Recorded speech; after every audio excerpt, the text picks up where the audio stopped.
Okay. Good afternoon, ladies and gentlemen, and a special welcome to the residents of Montgomery Place. Thank you for joining us today on a virtual project update of Edmonton's Valley Line Southeast. Today's presentation is going to be led by the communications manager for TransEd, it'll be Dallas Lindskog. And right before we start our presentation, we're just going to go through a few housekeeping here. So if you would like to submit a question or comment, we would love to hear from you. If you're on your phone or tablet, please just hit the Q&A that would be at the bottom and second from the left side. And if you're on your desktop or laptop, if you exit the full screen mode, you should be able to see a Q&A just at the top left corner there. And throughout the presentation, we will be taking questions, comments that Dallas will answer at the end of the presentation. And without further ado, I'd like to introduce Dallas to carry on. Great. Thanks, Isabel. And thanks, everyone, for taking time out of your afternoon to spend with us and to participate in this presentation. And a special thanks also to those of you that are watching online after the fact. And thanks for watching it here and getting caught up on the project as well. So we welcome that participation as well. So a little bit about myself real quick. I am the communications manager. I've been with TransEd here since just about the very beginning of the project. In fact, a little bit prior to during the procurement phase as well. So I have a fairly wide knowledge of the project and where we've come in the last multiple years. So I'm excited to show where we've been and more importantly, where we're heading in the next few months as we get ready to welcome passengers onto our train. So a little bit of overview of what this presentation is going to talk about. I'll take you through an introduction of the P3 model that this project is been procured under with the city. I'm going to spend a bit of time on 95th Avenue and really focus on some of the features around there, and particularly around the Montgomery Place. I'm going to take you through a number of the project features along the alignment that are kind of unique. We'll give you an update on the train testing. I'm going to talk a bit about safety and what to expect along the line as we get into commissioning, and also a little bit about COVID and what we've been doing to help keep our workers in the community safe. And at the end, I'll kind of circle back to 95th Avenue and just talk a little bit more with some drawings and show what the final product will look like. And I think you'll enjoy that as well. And of course, questions. So like Isabel said, feel free to type in a question during the presentation, and I'll be looking forward to answering those at the end. So let's dive right in. What is a P3 project? So P3 is a public-private partnership, and we are proud to be partners with the City of Edmonton. TransEd is made up out of Bechtel and Ellis Dawn and Bombardier. We are the three main constructors for the project, and we also have a financing partner by the name of Fengate that is in the process here as well. So we are going to be operating this train, or not.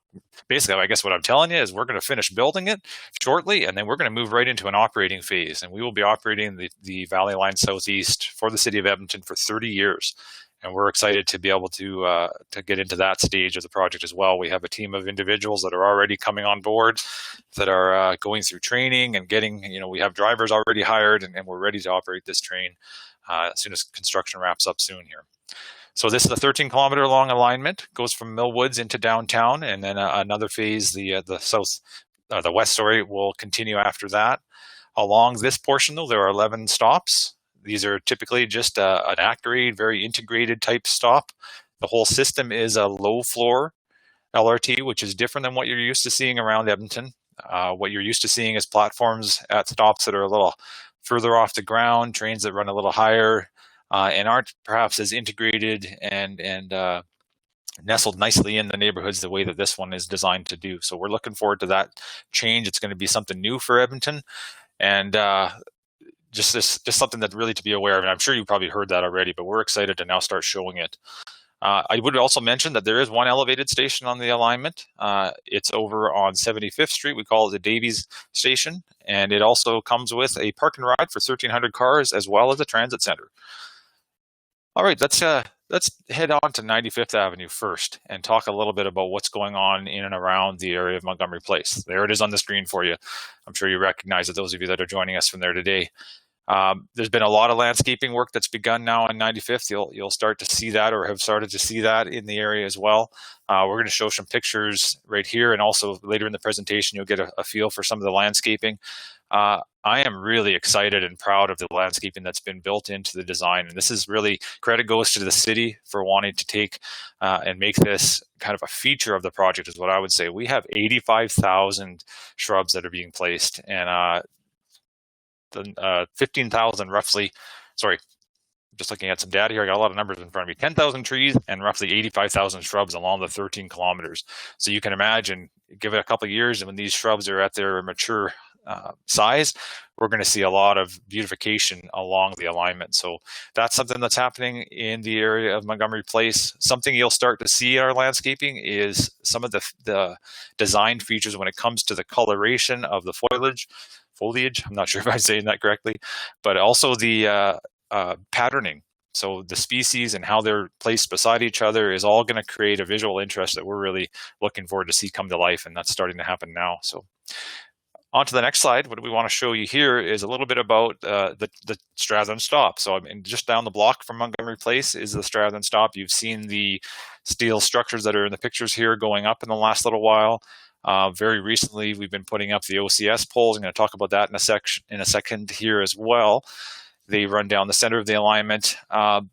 This is a center running stop. So you'll see that along the alignment in a few locations, which means that you have a road lane of traffic on either side of the stop, and the train runs down the middle of the road. That is something that is also fairly common along the alignment and amongst Edmonton as well. At the stop platforms themselves, you're going to start seeing some of the infrastructure for systems going in. So cabinets, that sort of thing will be showing up very soon.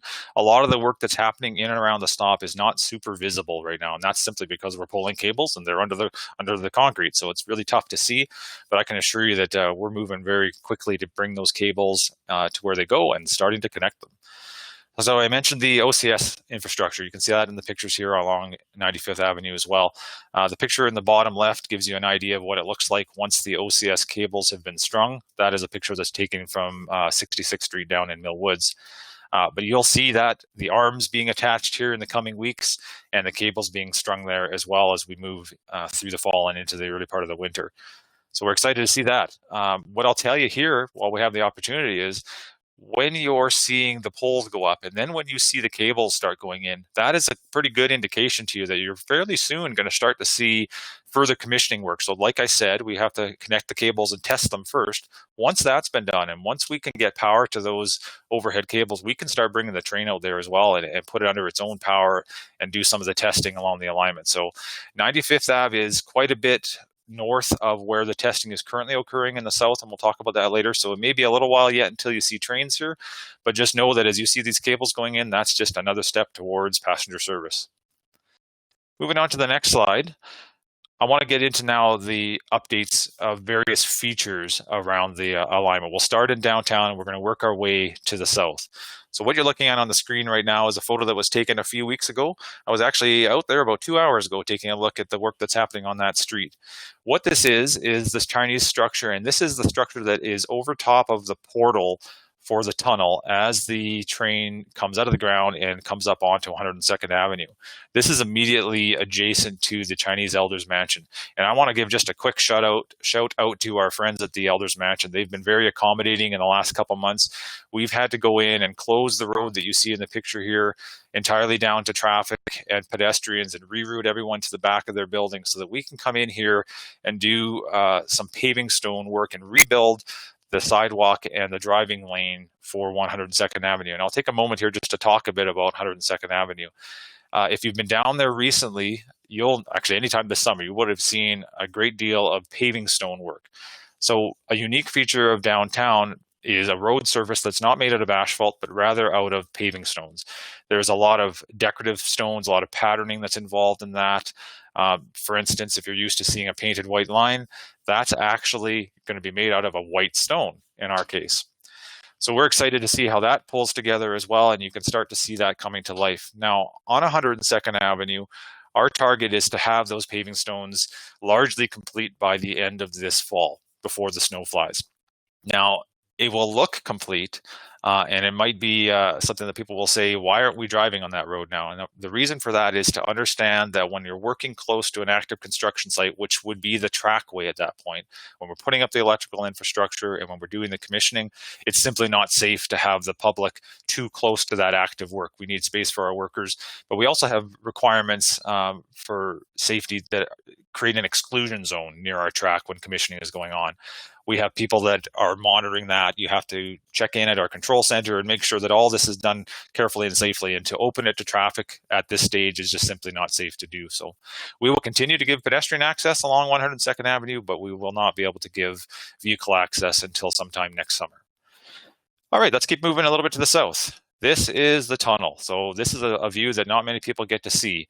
I'll just kind of take you through the three pictures. The bottom right is a photo of an earlier stage of the tunnel construction, and that orange liner is exactly that. It's a waterproofing liner. That is behind the main concrete liner, which is in the other two pictures. That was poured and completed in our tunnels not too many weeks ago.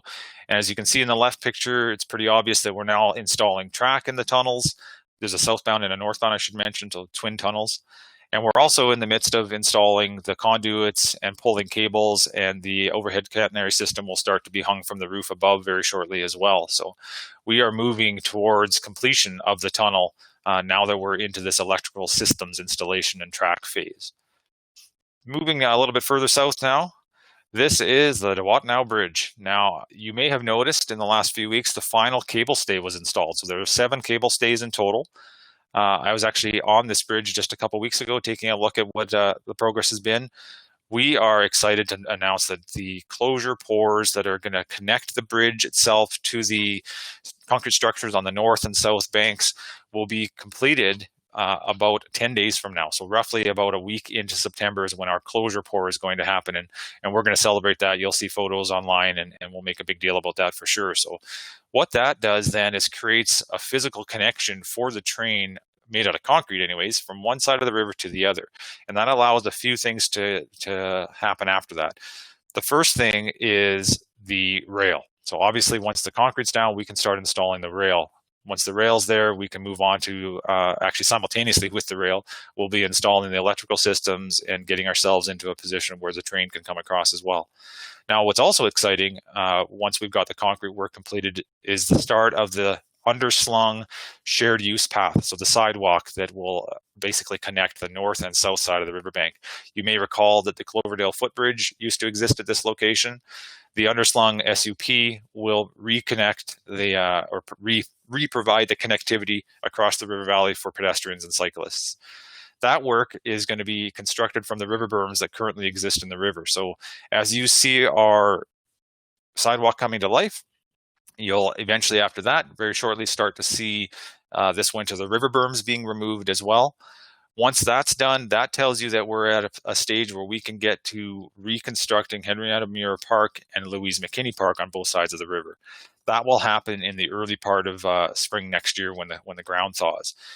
Part of that park work will be reconnecting the trail system through our construction work areas and reconnecting those trails to the underslung SUP. So you'll see all these stages happen over the next little while, and that gives you an indication again of how we're approaching getting passengers on our train, and in this case, getting pedestrians across the river. So we're really excited to see that come to life over the next few months through the winter. This is just a bit further along the elevated guideway. You can see in the distance one of the Mud Art Conservatory pyramids. This is just to give you an idea of what happens up on top of the guideways. These 4 strips of concrete are what support the track, and we'll be installing track on that area very shortly as well. So a view that you won't often see. Now, actually, while I mentioned that view, just go back for 1 second if you wouldn't mind. That view that you see of the guideway is something that you actually will be able to see while you're riding our train. So unlike the current LRT and light rail vehicles, LRVs we call them, on the Edmonton system, you can't really see out the front of the train just by the design of those cars. The design of our cars, which are coming from Bombardier, actually allow you to look out the front, and you'll be able to look over the shoulder of the driver and see out the front window. So you will actually see this view when you're on the train if you choose to. All right, on to the next one. what you're looking at here in this slide is the Kahasaniskuk Bridge. Now, this is a pedestrian crossing over Connors Road.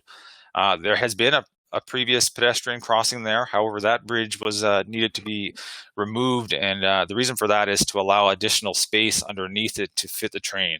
So as a result of that, we have reconstructed this pedestrian crossing. We've slightly realigned it for some safety reasons as well, and we've given it a little bit of character, as you can see by the shape of it and the railing that's installed. Currently, this structure is temporarily decked, as you see in the picture here.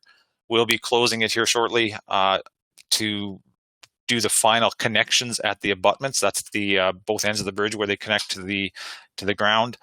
That work will be going on here very shortly for a short period of time, as well as the final deck surfacing as well. So our intent and plan, and certainly we're going to achieve it, is to have this open to pedestrians before the snow falls in its permanent and final condition. Moving on to the next slide, a little bit further down the road now. So we've skipped over 95th Avenue and we're into the Bonnie Doon area. This is the Bonnie Doon stop. Very similar to the other stops, a little bit further along as far as the shelter infrastructure. You don't see the shelters themselves. What these are is the roofs, but there will be shelters incorporated into this as well. Those shelters are heated in the winter to help Edmontonians stay warm in our cold environment. And again, just another view of the stops. You can see how they're a low floor. They're not very high off the ground.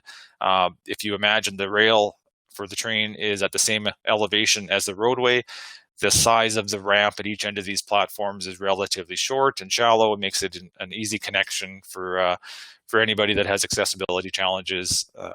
So we're happy to see that, and I think it's very integrated with the surroundings. Now, another thing that you'll see at our stops as time passes here a bit more is the artistic features. So the glass railings at many of our stops are going to have some art features as well. So we encourage you to get on to the City of Edmonton's website, and I believe the Transit website as well, and you can see some of the artist renderings of the important pieces that are being manufactured as we speak and will be installed soon. Now we're looking at the elevated stop or station that I talked about early in the presentation. This is the Davies station. It is at a stage right now where we are, as you can see in the top right quarter picture, installing the glazing. So that's the glass that goes around the stop. So that is ongoing right now, closing that in. You can see the wood roof. There is a total of 15,500 pieces of timber that have been locally sourced and individually treated and prepared, and then individually nailed into place for that roof. Beautiful roof when you see inside there. I always like to talk about the bottom right corner picture here. That is a view that you'll have if you're standing on the north end of this station and looking out and down the track. If you were to take a few steps back in that photo, you can imagine seeing the roof above you, and it's like a picture frame looking out over downtown Edmonton and its beautiful skyline. So I look forward to seeing that photo when the station is stopped. Moving on, or when the station is completed.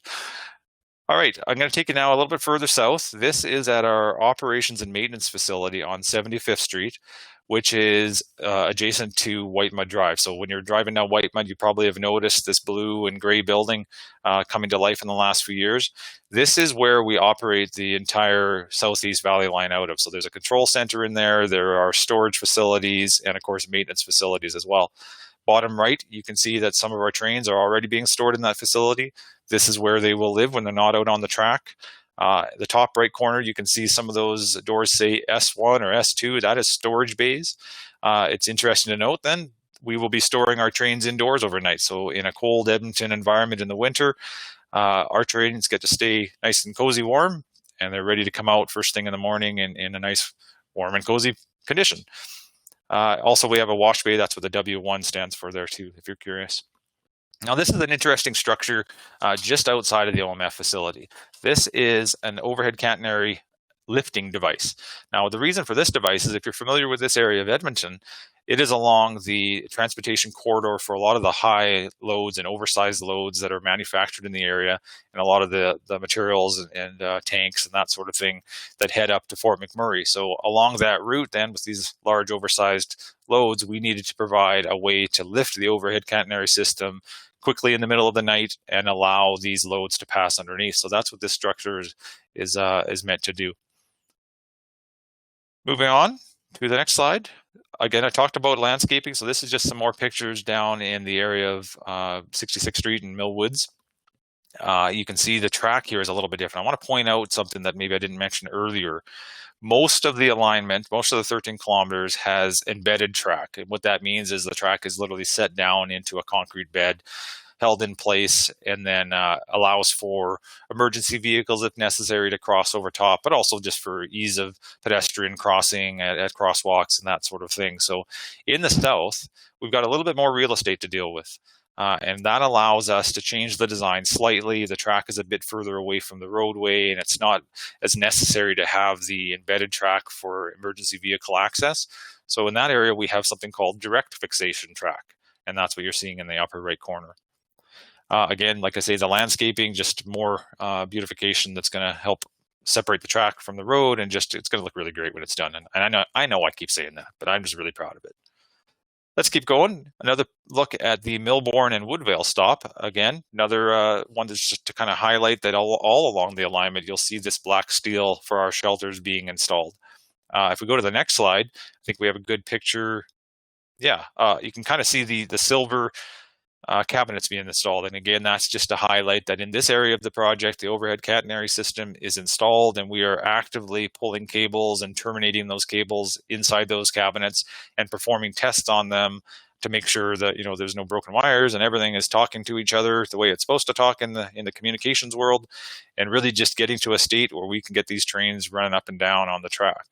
Now, if you live in that area, if you happen to be watching this today or watching in the coming days as this is posted online, you may have seen the trains out on the track. They do come out once in a while. They're a little bit shy right now. And really, that's just because we're in the midst of doing a lot of static testing along the alignment where the train doesn't need to move. And there isn't a great need to bring it out onto the track very often. But we do. And I'll talk about that here in a second as well, I believe. If we go to the next slide. I turn it back to Isabel just for a quick update. Yeah, next slide is me. Just a reminder to everyone who is listening in that you can submit questions or comments that you might have with all the information that you've got so far. And if you are on a phone or a tablet, if you go to the bottom of your screen on the left, you'd see a Q&A section. If you just tap on that, you should be able to type in your question or comment and submit it. And if you're using your desktop or laptop, you can just go to the top left corner. You'll see a Q&A there. And if you click on that, you should be able to write down your question or comment and submit it. Yeah, and that's back to you, Dallas. Great. Thanks, Isabel. All right. So yeah, like I thought what was coming next is a little bit more on the testing and the train system updates. So let's go on to the next slide here. This is a picture of one of our rail cars, LRVs, that has come on a rail car, I should say, that runs on just the typical CN or CP rail. They are shipped that way from Eastern Canada, from the Kingston plant for Bombardier. That's where the final assembly occurs. I can tell you that right now we have had 13 trains arrive. They're being stored at the OMF, or the Operations and Maintenance Facility I was talking about previously.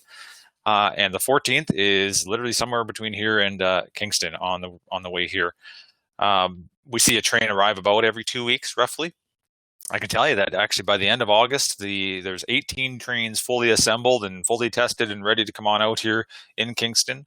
And the remainder of those trains, the last final touches are being put on them right now, and the last of the static testing is ongoing. And we'll see them out in Edmonton here before the end of the year as well. So next slide here. This is a photo. I can't remember, so I'm waiting for it to switch. There we go. This is a photo of one of the trains inside the OMF facility. The static testing, just to let you know, a great deal of the testing is done in Kingston. Some of those tests, and they have to be passed before they're even allowed to be shipped out to Edmonton. Now, when they get back to Edmonton, there are some tests that we still do and repeat here in Edmonton before they go out onto the rail. And then eventually we take them out onto the track and we perform some dynamic testing. And what that is really, right off the bat, is just to carefully push the train out, literally without not under its own power, but with assistance from a separate vehicle, just to take it down the track and literally make sure that nothing is in the way. Now, it would be a huge surprise and very unlikely that something would be in the way, but it's just one of the things that we have to make sure that nothing got installed and that the train would bump into. And that just moves into a whole bunch of tests that are going to go on for the next little while here along every segment of the alignment. So what's important to note now when you're starting to think about, when am I going to get to ride this train? When you see the train out on the track, you're going to see it gradually moving more and more and more towards the north. Now, like I described with the overhead catenary system, as you see the poles going up and you see the arms being mounted to those poles and you see the cables being run, and as you see our stops come to life and you see those silver cabinets come to life, that's an indication that all of the infrastructure is being put in place and tested so that we can then bring the train out. As the train gets there, now you're really talking about getting close to being able to open that portion of the line to traffic or to passengers. Now, we can't open the entire line until the entire line has been tested. So once we get into the downtown with the trains, we actually have to perform some testing from one end of the alignment to the other. That's called system-wide testing. That will be ongoing in the next year as well. So once you see a train kind of running one end to the other, you can tell yourself that, man, I better get out there and get some tickets because this train is going to be open to passengers pretty soon. So we're excited to continually showcase this train to newer and more neighborhoods as we move north, and you'll see a lot of that occurring through the winter. On to the next slide. I talked at the beginning that I was going to mention a bit about safety. So as we go into the commissioning phase of this project, and really at the end of the summer, a lot of the civil work that we call it, the road and the track and all of this, stuff being built that's very easy to see, as that kind of wraps up largely this fall and the commissioning happens. As the commissioning happens, we have to start testing and integrating things like traffic signals with the train signals, and everything's kind of coming to life at various stages. So we want to make sure that the public is aware that, first of all, there's going to be a lot more information that Transit and the city will be providing in the way of safety and what to watch out for and when we're going to be in certain areas. So be watching for that. But when it comes to just kind of a high level look at it right now, as a driver, you're going to start to see traffic signals be lit up. So if you drive along the 13 kilometers right now, you can see that a lot of the poles are up and a lot of the fixtures are hanging there with a black bag over top of them. Those bags are going to come down, the power is going to be turned on, and we're going to work with our partners at EPCOR and get all the testing done at these signals. And that's when you need to start following them. Like any other traffic signal in the city, if it's lit up, you got to follow with what it does. We'll provide additional signage like you see in the photo here to give you a heads up that you've got a newly operating signal. We just want to make sure people are aware that that's going to start to happen along the 13 kilometers and be prepared to follow the rules.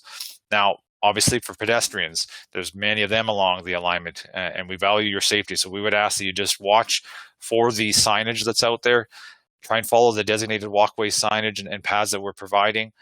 They do change frequently, and we encourage you just to be really alert of your surroundings. Our crews do their best to try and keep on top of the safety and make sure it's clean and make sure there's nothing in the way, that things haven't blown around overnight.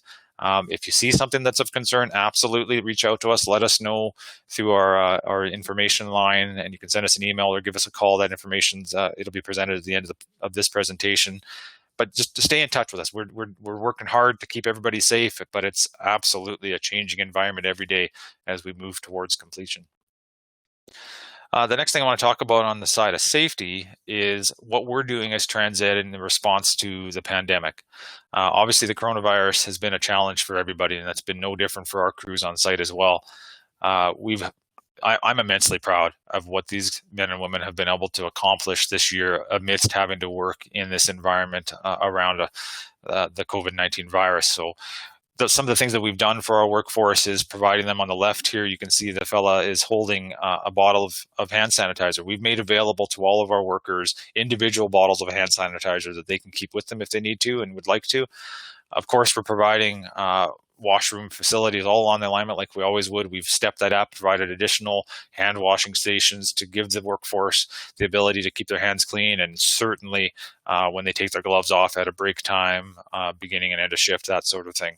Now, of course, a big part of protecting everyone in this environment is to wear a mask. So we have mandated face coverings for our workforce whenever they can't maintain 6 feet. Now, this is something that we would ask you guys to be a little bit gracious. And what I mean by that is it's difficult to work in this environment. Now, our workforce, they know they must wear it. Sometimes they forget. We have an actual safety group that is out there just coaching our team and reminding them, you took your mask off to have a drink of water, you forgot to put it back on, please put it back on. Or just encouraging them, hey, can you guys just work a little bit further apart if possible? And you have to be right side by side, and just constant messaging. Our team has been very gracious towards us as well. All of our workforce, all of our subcontractors, everybody recognizes the impact that this virus is having on the community, and we're really quite proud that our team is just embraced having to wear a face covering while they're working in hot environments, and not an easy thing to do. I can tell you from personal experience, just going out there and having conversations with the team and doing my own walks to see the progress. That's a challenge for me, and I'm not even swinging a hammer or a shovel or doing the hard work that these men and women do every day. So that's some of the things we're doing when it comes to COVID. All right, moving on to a little bit more information and circling back to 95th Avenue. Obviously, there's all kinds of businesses that are along in the 95th Avenue in the Strathern area. Of course, we got to know them really well last year and worked very hand in hand with them when we had the street closed. And we're immensely thankful that the community was able to work with us to make that happen. So just a big shout out to all of the businesses along that area. Obviously, we want to maintain the connectivity to those businesses. We're doing what we can right now and working hard to make sure that connectivity is created as construction is progressing. What I wanted to highlight in this slide, though, is a little bit about where the connectivity will be existing in the final configuration. Now, I think a lot of the people that live there now and a lot of you that are watching from Montgomery have kind of familiarized yourself with what you see in the top drawing here, and a lot of these connections are already made out there. But I did want to highlight it just in this slide here and talk a little bit about 92nd Street has a signalized intersection. You can cross on both the east and west crosswalks to get across to Lee's Grocery and head north if you need to down 92nd Street. And of course, there's the crosswalk closer to Connors Road as well. Now, a lot of the vehicle movements along 95th Avenue are right in, right out, where you can't cross the track other than a few localized locations. So something just to familiarize yourself with. It's very much the way it's out there right now. So I imagine I'm kind of talking to everybody that already understands it and knows it. But if you're watching from a different location in the city or a few days from now when we're actually broadcasting this, just head out there and have a look and just be aware that some of the movements that were there in the past may not be there now. For those of you that are at Montgomery Place, I did want to highlight a little bit of what's happening on 92nd Street in the coming weeks. So that cross street, we call it, was not reconstructed last year as part of the work when 95th Avenue was closed. And that was just to make sure that we maintained a certain amount of north-south connectivity for vehicles and pedestrians while that work was ongoing. So now we have to come in and complete that work. So what's going to happen in the next few weeks on the north side of 95th Street is the closure and completion of I'll call it basically, it's the west sidewalk, or it's the southbound sidewalk, maybe is another way to look at it, but it's the sidewalk immediately adjacent to Lee's Grocery. We're working closely with that business to make sure that the connection and for deliveries at the back is being provided and allowed. They'll get a new access as well for drop off for groceries into the back alley there, or back area for their business. That'll take about the next 4 weeks. That will then switch over to the little bit of work we have left to do on the south half of 92nd Street, south of 95th Avenue. So in short, by the end of this season, our target is to have 92nd Street entirely reconstructed and tied into what was done on 95th Avenue last year. Now, the other thing to be aware of is we have to do the alley connection right behind the parkade access on the west side of Montgomery Place. Now, we are absolutely committed to not closing that. Obviously, we can't lock everybody in there and create an impossible situation. So we're going to build that access in 2 halves. Now, I've had a conversation myself directly, even with our construction supervisors for that area, and they've assured me that they're going to make sure that if one of our large flat deck trucks can fit down there, then our expectation is that the vehicles that are in that parkade will fit as well. So if there's any concerns, certainly reach out to us. But our plan is to absolutely keep connectivity and access to your parkade while we're doing that work. All right. I think that brings us to questions and answers. So I'm going to turn it back to Isabel.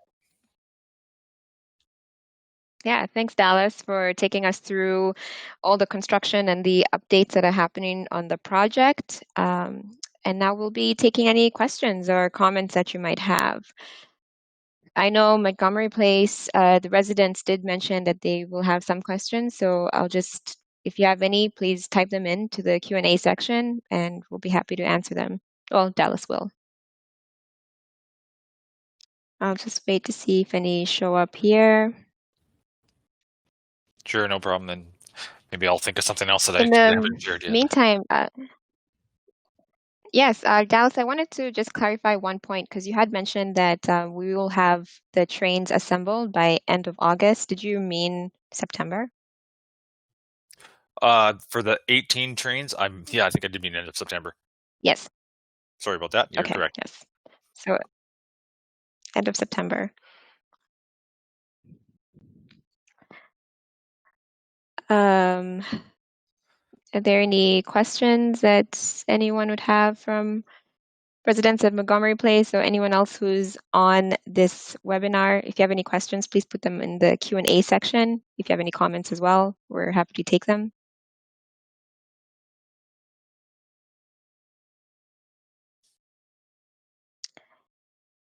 Okay, so I have one question here. Will the cars for the LRT have more room for wheelchairs or walkers? Yeah, so that's a great question. I can't speak to how much is currently available on the system that the city is operating right now, but I can tell you that these vehicles do have accommodations for wheelchairs and designated spaces for them to park. The typical type of signage where you're asking people to give up their seat for a senior or for somebody that has accessibility challenges. There's even spots for bikes that have to be given up if necessary. So there are open areas for wheelchairs to park. There's also areas just because we're in a winter climate to be aware that you'll actually be sheltered from when the door opens. There's a bit of shelter from a glass wall, for lack of a better way of describing it, that prevents the wind and rain, I suppose, of blowing in, that sort of thing. So we expect it to be a pretty comfortable ride for all our users, not just those that are mobility challenged, but also bike users and pedestrians, moms with strollers and parents with strollers, that sort of thing. So I think you'll find that there's good accessibility and plenty of room for wheelchairs. Now, what I would add to that is there will be opportunities as the trains get further out onto the track and testing and commissioning goes on. And if you missed one of the opportunities that we've had in the past to get out and see the train, that will be an opportunity for you to go and have a hands-on touch and feel and a look inside the train, and you'll be able to see exactly the space that's provided. So some of you may have had the opportunity to see the train and get into the train when it was in Bonnie Doon last summer, or we even had it in the mall down on 66th Street and 28th Ave. Yeah, that Millwoods Town Center. Yes, thank you. Name slipped my mind for some reason. I have another question that has come in here. What will be the cost to go on the LRT? That's a question that I can't really answer, other than to tell you in simple terms that your ticket to ride the rest of the LRT system at Edmonton is the same ticket that you would ride on the Valley Line. There is not a separate ticketing that'll occur to get on the Valley Line. So will they be able to use their bus passes to get on the LRT? My understanding is yes. Okay. And if you have any questions on the LRT or like the costing, you can always reach out to Edmonton Transit Service for answers there too. Yeah, I mean, that brings up an interesting point that I'll mention. TransEd is around for 30 years, so we're going to operate this train as part of the P3 partnership we have with the city for 30 years. Part of that partnership really is that Edmonton Transit is very much involved in this as well, and very, very joined at the hip, as some people would say.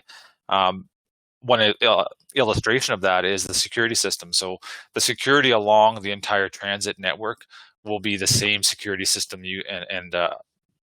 personnel and processes that you see on the Valley Line as well. It's fully integrated. We have cameras for safety that are along our alignment that are connected directly to the ETS security personnel, and they're able to monitor what's going on the Valley Line, just like they can monitor what's going on the Metro Line and the Capital Line.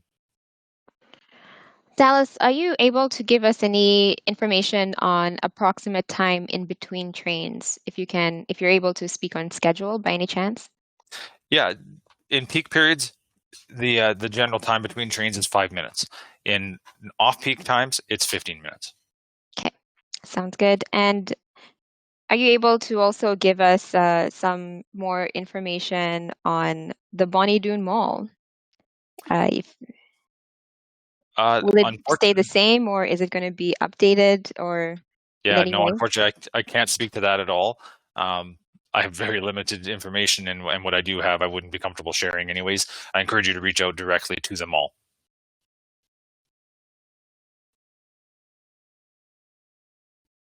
Okay. Yeah, Bonnie Doon does have a very good customer service location that you can always reach out to. And if you give them a call or email them, they'll always have more information on the upgrades that they're going to do in that area. Are there any more questions anyone has?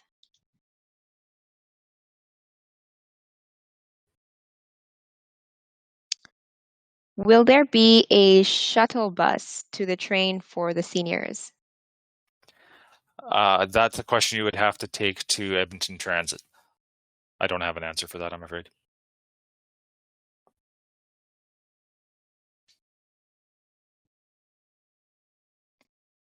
But what I would add to that, I guess, is just the Strathern stop, midway point, I suppose, along 92nd Street. It's a bit of a walk, I suppose, for some people, for sure. There's no denying that. But the intent is through all of the sidewalk connections, all of the curb ramps, all of the infrastructure that's built, is to make it as easy as possible and as pedestrian friendly for users. So I'd encourage you to talk to Edmonton Transit if you have concerns about the connectivity that you'll have from Montgomery Place directly to the Strathern stop. One thing that you could touch on, Dallas, is the trains do provide step-free boarding. So if you could really talk about that. Yeah, that's right. I mean, when we talk about a low floor system, and those photos that we had showed earlier, where the platform is, roughly a stop, like a curb height stop distance above the rail, that's kind of in conjunction with the height of the train itself. So it's kind of hard to see from this photo here, but what I can tell you is the top of the platform, and where you see the yellow. Oh, help me out as well. I always forget the name of them. The little tactile strips. There we go. The yellow tactile strips. That elevation where you're just stepping to the edge of the platform is the exact same height as the floor of the LRV. So if you're a wheelchair, you're literally rolling across. There'll be a small gap, obviously, between the train and the edge of the platform, but there's no vertical separation, or very, very small separation, and I'm talking millimeters. And that's built into the design. There's a lot of very tight tolerances that go to where the concrete has to be placed for the track, the concrete elevation for the platform. All of these tolerances with the train wheel interface with the platform, all of these things work together to make sure that as it's built and as the system is out there, and even as the car is loaded with passengers, that height is maintained within a very tight tolerance so that you have step-free boarding. Yeah, that's great to know. Thanks, Dallas. I don't have any more questions that have come in. I'll just give them a minute or two to see if there are any last-minute questions that anyone would like to ask. Sure, no problem. Maybe you can touch on a little bit on the testing that's going to happen with the dynamic testing. We do have the clearance testing, so some of our listeners might want to hear a little bit about that. Yeah, I touched on it briefly earlier, but just to kind of highlight, we have something called a mobile recovery vehicle. That's a vehicle that can go out onto the track, and in the very unlikely event that we have a train that breaks down, that piece of equipment can come out and tow a vehicle back into the operation and maintenance facility. So when the trains first come out of out onto the alignment and into a new area where we're just putting a train on the track for the first time in that area, we take that mobile recovery vehicle and we use its power to slowly, very slowly push the train along the track. And while that occurs, people are walking along both sides of it. Measurements are being taken to make sure that the clearance requirements from, a signal that's a rail signal, one of the lights beside the train, is a certain distance away from the vehicle itself when it approaches a platform that it hasn't been to before, to very carefully come in there and to the tolerances that I was talking about before, making sure that it's close enough to the platform, but not so close that it touches the platform. That kind of interface, all of that is very carefully checked in the dynamic testing phase, and literally the train is just creeping along as we do that at every piece of infrastructure, a cabinet beside it, a sidewalk, a street light, an OCS pole, a platform. All of these physical structures that could for some reason be in the way are the first things that we check. Awesome. Thank you, Dallas. And the very last is just a comment here. It's actually a thank you from the residents. Thank you very much for attending, residents of Montgomery Place. We do appreciate your time that you've taken to listen in on the project update. And with that, Isabel, if I could just jump in and just with my own thank you right back to that group at Montgomery Place. We recognize that it's not easy to live literally feet away from an active construction zone. So we really appreciate your patience as we've been in there working for the last few years. And even prior to that with the city's neighborhood renewal, we recognize that it's been an area of construction for many years for your area. And we just want to thank you for your patience and cooperation as we've been doing that. It's helped to make everybody safe, and we're really excited to turn over a fantastic system to the city of Edmonton. And I think all of this, some people would say, is pain right now, is going to result in some really good gain for the city of Edmonton and for the residents of Montgomery Place in the coming months and years. Thanks for joining us today. Very true. Yeah. Thank you, Dallas, so much for taking us through and for answering all the questions. We appreciate it too. No problem. My pleasure. With that, thank you so much, everyone who's on the virtual update right now for joining us on the virtual project update. We also thank you, like Dallas mentioned, for your patience and your understanding as construction progresses. If you have any questions at any time, please feel free to contact us. You can call 780-224-0964, or you can email info@transitlrt.ca. And if you wanted to reach out for any of the updates, you can always go to our website. There's all the information that's there. There will be a quick survey that will come at the end of this update. It will take 1 to 2 minutes of your time, so we please ask if you could fill that in. We do love hearing from you and would love to get some more feedback from our new normal virtual updates. And with that, thanks everyone, and have a great afternoon and have a great rest of your day.